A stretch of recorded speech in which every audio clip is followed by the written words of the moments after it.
Hello and welcome to the Purple African Women podcast. The podcast will empower the power in you. I'm Aissatou. And I am Sarah. And welcome to a new episode of our talk series. Yes, Okay. Hi Aissatou. How have you been since last time we talked? I'm good. So, as you know, I still have the COVID. So Yeah. I still have, that little bit of sickness. But apart from that, I'm really good. I'm getting better. Yeah. And yeah, I'm still in Senegal, which is a very good news. I know, I'm actually jealous, but hopefully soon, eventually I'll come. But I'm happy that you're doing well despite the COVID. Yes, exactly. I'm actually starting my new job tomorrow, so I'm really That's excited exciting. about that one. Well, Yeah, I'm so I'm happy. good. And you, Saron? How are you? Yeah, I'm doing good. Same old, happy, healthy, trying to stay happy. I don't have new resolutions for this year, especially whenever it comes to the gym, because I just follow my own schedule. As always, I'm a rebel, but I'm happy with whatever is happening now. So it's the most important feeling. Yeah. Yes. Okay, so I don't have fireside chats, right? But I just want to ask you a question. So the question will be, so like, what type of friends do you have? Do you have okay, what, like, how would you say you behave around your friends, right? They are like depending on, I guess, the nationality or depending on the race. Okay. Yeah.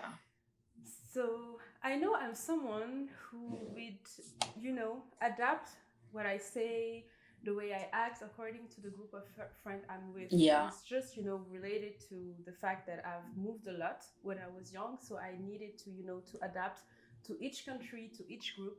So I'm someone who have a very diverse type of friends. Mm-hmm. So I have very different friends with different things I'm doing with them.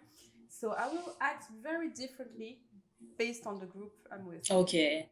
And can you give me examples of how you behave with your, let's say, African or Black friends versus how you behave with like your Western friends? Yeah.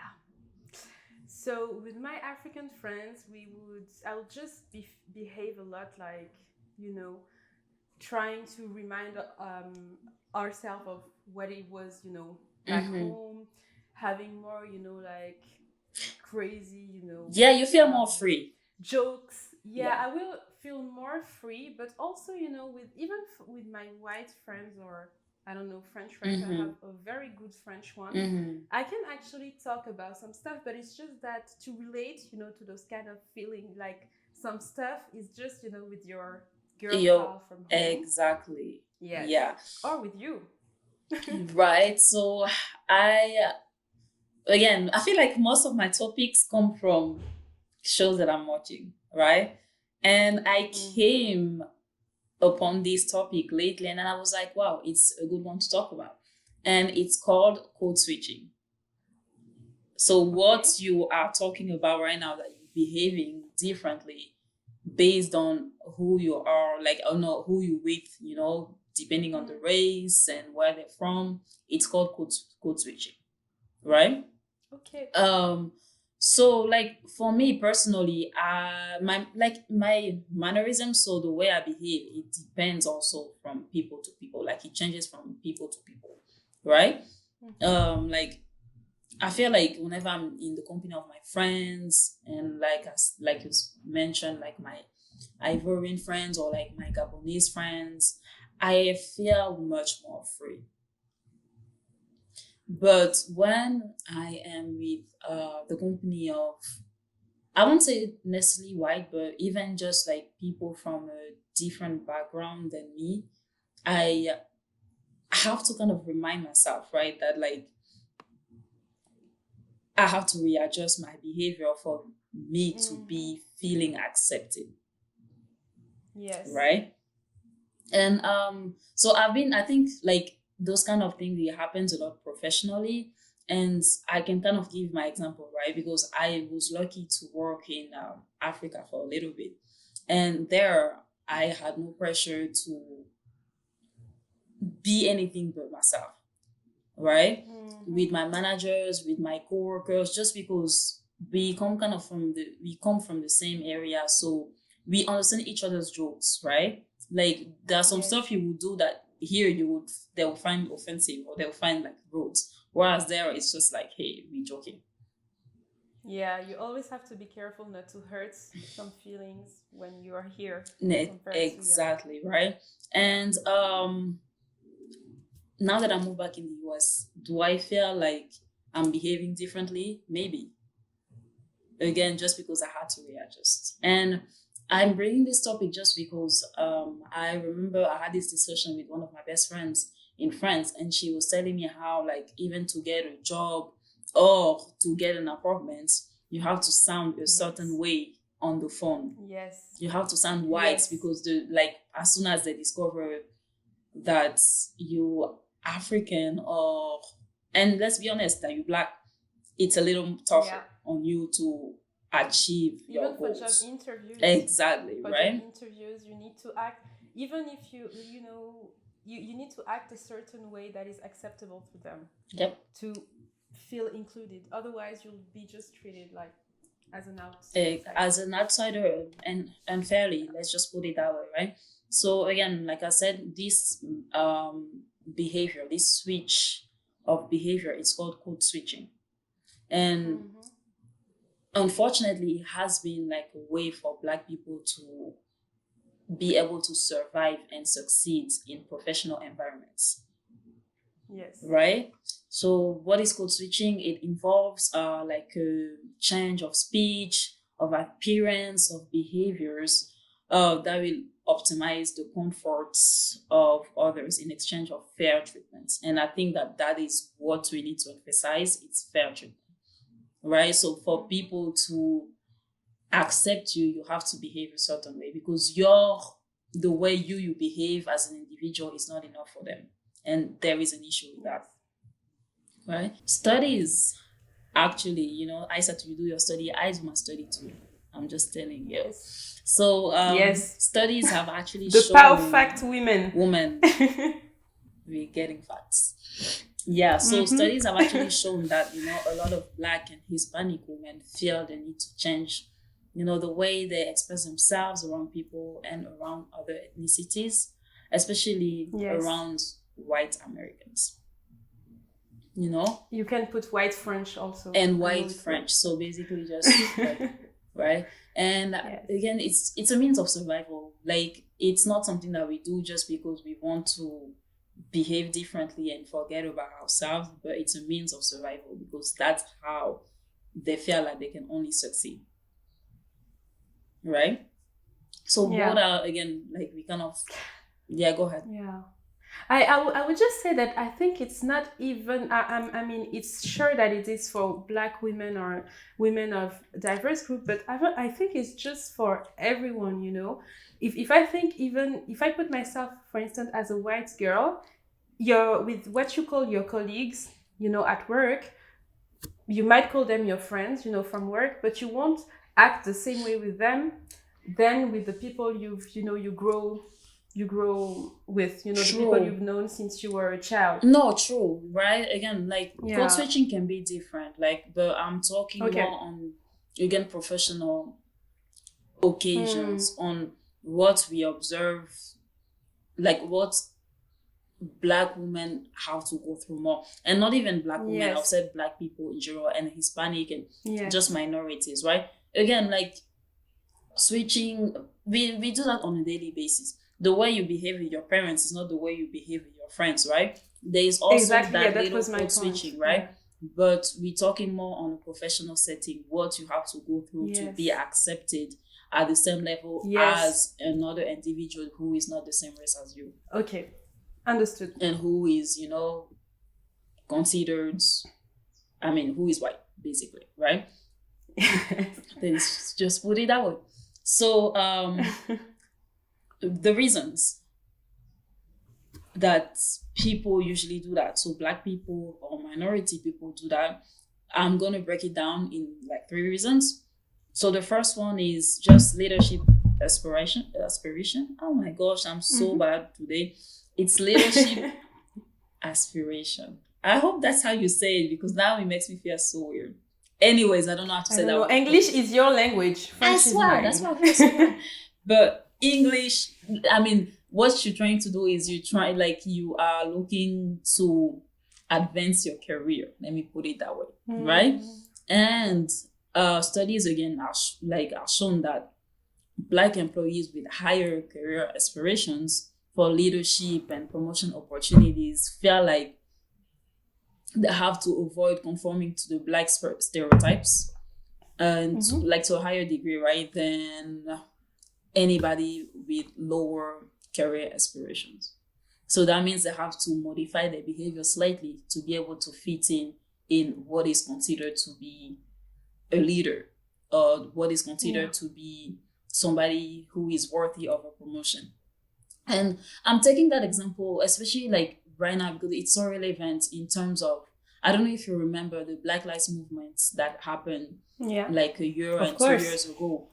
During that movement, suddenly all companies hired a diversity and inclusion. In the US. In the US. I mean, because in obviously, France, there was because nothing. we're talking about, in the US. Okay. And you could see that, obviously, again, there's an issue, right? In terms of you had to wait for such a big problem to occur, the death of someone, for people to come and actually show their true selves and be like, we have to go through that many extent for people to just recognize us as individuals. And now hiring like a diversity person just to make to take care, I guess of diversity hires and to maybe relate to them more, right? So it's a big issue, basically, of you having to readjust yourself, to retune yourself, to maybe hide a little bit of your personality just so that you could fit in an environment where other people don't have to do that. A second reason is just vigilance. And so high levels of vigilance behaviors were also like associated with code switching at work, right? So one Black man described his vigilance about race as like he's always constantly in the magnifying glass. And as well to you, I feel like you are observed. Yeah. All the time. You are observed everything you do all the time. Like, and being the only Black woman in the office, it's not funny. I know. I'm gonna be in the same case soon. So it's like, and it's again like there's a progress to be made. I don't necessarily hold the managers like guilty, for doing stuff that they just do it subconsciously. But I just feel like being aware, the same way we have to be aware of where we are, they also need to be aware of the cultural differences and then just the behavior differences. Like your capacities shouldn't be associated with, I guess, your, like, the way you behave, if it makes sense. Or there's no only one way, like there's no only one feature of what a successful person should behave like or look like. And I feel like like us doing this code switching, it's really just because we want to fit into that box that people have defined to be the only, you know what I mean, like the only way you could be able to succeed box. So another one is to fit in beyond, I guess, the race. And that means it's kind of like you have to create activities. So it's not only like behaviors, but you have to create activities that your white peers like, to be able to be like, oh, I fit into their circle. And we can take an example, golf. I'm sorry, golf is fun, but I feel like originally Black people do that just to be able to be like, this is Okay, an activity. No, it's true. I'm going to give you an anecdote, girl. It's so funny that you talked about it. You know, I told you I started tennis, right? Yeah. Do you know why I started tennis at the beginning? Please tell me, enlighten me. All right, so we were actually talking with my brothers, who is basically doing the same thing I'm doing, and we were like, we need to have a sport we can practice, professionally, with your colleagues and all. So there is tennis and there is golf. So that's how I started wanting to play tennis. Now I'm just loving it, but it's just at the Me beginning, too. I was like, okay, I need that to be able to, to relate. To relate to them and be accepted and be like them. So that's why I started tennis. You see, and I mean, thank you for telling me that. Me personally, I started tennis just out of fun because I felt like I always wanted to play tennis. Now it's just fun. Yeah. With me and the golf, I realized that, like, I've never taken it, but I explored taking it just because I knew it would maybe be a topic that that would make me feel more included with my coworkers and my supervisors, right? We do it just again to be included, and I just wonder one day if one of my white supervisors is going to be like, hey, do you want to go do some Afrobeats dancing? Why did we have the exact same idea, You know what I mean? I was like, so what if one day, or maybe I see his hobbies and then I see Afrobeats dancing just because he has a black employee, I'll be feeling some type of way positively. Yes. I'm gonna be like, oh wow, actually, like he has an open mind, and I feel like us having to conform to what is acceptable, even as activities, like even yoga. Beginning, I thought it was a white people thing. That's why I didn't get into that, right? Yeah. But then my sister forced me just because I was going through some stuff, and then it actually was the best thing that ever happened to me, But if I put it into my resume as hobbies, people are going to be, oh my gosh, you do yoga. And it's going to be a topic. And but I actually think that we also do that, especially Black people or even us African people, because we feel like we are coming into a culture. So we have to get, accepted into that culture. So we need to try to be the one making the effort. But what is true is that whenever they are the one like coming into our culture, they don't have, that pressure to get into, our way of living. And that's why it's hard for us, is that we have the feeling that we need to do it if we want to get accepted into their society. But it's actually our society. Yeah. I know. And if you see, even in sometimes in, not even sometimes in companies, whenever you look at their purpose, everybody is always like, oh, we value diversity, we value this and that. But whenever you go through interviews or you see even, people like being, like the way they behave in those workplaces, you can still feel like the standard of what is acceptable has to be fitting into that standard of being more of a white person. Unfortunately. But anyways, that was a long tangent into that. Now, what are the repercussions of code switching? One thing for Black and African, you might be called a bounty, a bounty, a coconut, or a white person. Or a tubab. Right? Add that one. Or a tubab,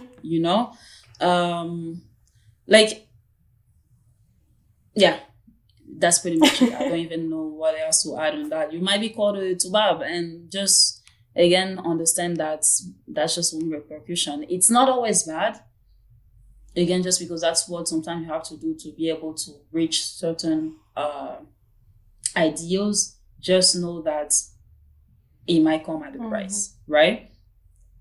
I wanted to kind of add another aspect really quick, and you talked about it before, right? It's in the social aspect, because we kind of focus only on the professional aspect, but socially as well, there's also some alterations of behaviors that happen between group of friends, or even something that I wanted to emphasize is even in relationships, like sometimes whenever you go from boyfriend, girlfriend to husband and wife, suddenly there's a different behavior expectations that is happening, you know. So there's also that code switching that is happening that you have to be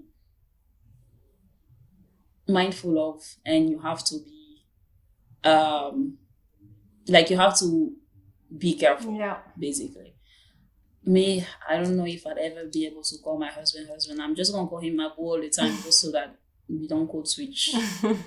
I hope you don't mind. I'm okay. If you do, if you hear it, you won't mind. I'm sorry. Anyway, so how can you address the problem really quick?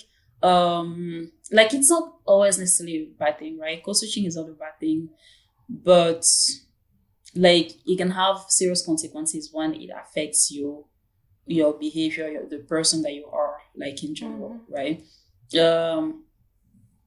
I personally don't feel the pressure to always code switch, just because I'm very comfortable with the way that I am. I feel like with my coworkers, there are some barriers that are put in place just because they are my coworkers, but I don't feel like I'm behaving differently just because they're in a different race, right? So I feel I'm pretty comfortable with it, and it's just because I'm comfortable with who I am. It took me a time, but it's just a key. Like, be comfortable with who you are, and then they hired you for your professional reasons, for your capacity, your intellectual capacity. So don't feel like you have to switch your whole personality to be able to be accepted. And if you do, it also shows about, you know, like, the type of environment that you are in, and just reconsider if that's really what you want to do on the long term. Yeah, but also I think that one advice also in the professional world is that you actually need to do that work. Yeah, I mean, you shouldn't behave with your friend the way you behave with your coworkers, and even show all aspects of your personality to your coworkers, because at the end of the day, they're still your coworkers, not your, not your true friends. Exactly. So, but I think the difference is that whenever you think like that, being like, okay, I'm in a professional set, there is something I couldn't do, you're the one having the control over your action. However, what this episode was, I think, more stressing out is the fact that don't let them choose how you can act with them. Don't let them control your behavior, but keep the control to yourself. And I think that's the key. Yeah. And that's what I said, right? It's like putting the barriers between your core, like, again, like you said, behaving with your coworkers and behaving with your friends is two different things, right? So making that difference is different than code switching and readjusting your whole behavior to be able to fit in an environment. And like you mentioned, this is what I wanted to stress out. Like, it's okay to separate your personal life to your professional life, but just be mindful on and be careful on readjusting your whole personality, your behavior to fit in an ideal that is not you. Like, you're gonna lose yourself, and even mentally, like, it can be exhausting. Like, you have to put on a mask and then come home, remove that mask, to the point that at some point you might even forget who you really are, and that is gonna be the saddest thing ever. And that's really all I had to say on that topic. So thank you so much for listening. Thank you so much for this topic. I like it. Did you like it? Yeah, I feel like it's kind of related to a friendship, episode. It's like one other aspect of that episode, which I really like. It's a topic I love. So thank you for that one. Yeah, me too. Yes. And I hope you guys enjoy it too. So yeah, we're just gonna wrap it up really quick as always. Follow us on social media. Let me know what you think. Mostly Instagram. Let us know what you thought about that topic. At Powerful African Woman, you can follow us there. Show us some love. Bring us topics that you want us to discuss. We'll take it. We are still having guests. If you want to be a guest, you can still contact us. True. If you want. And what's in the meantime, don't forget to bring out the power in you. Thank you. Bye bye.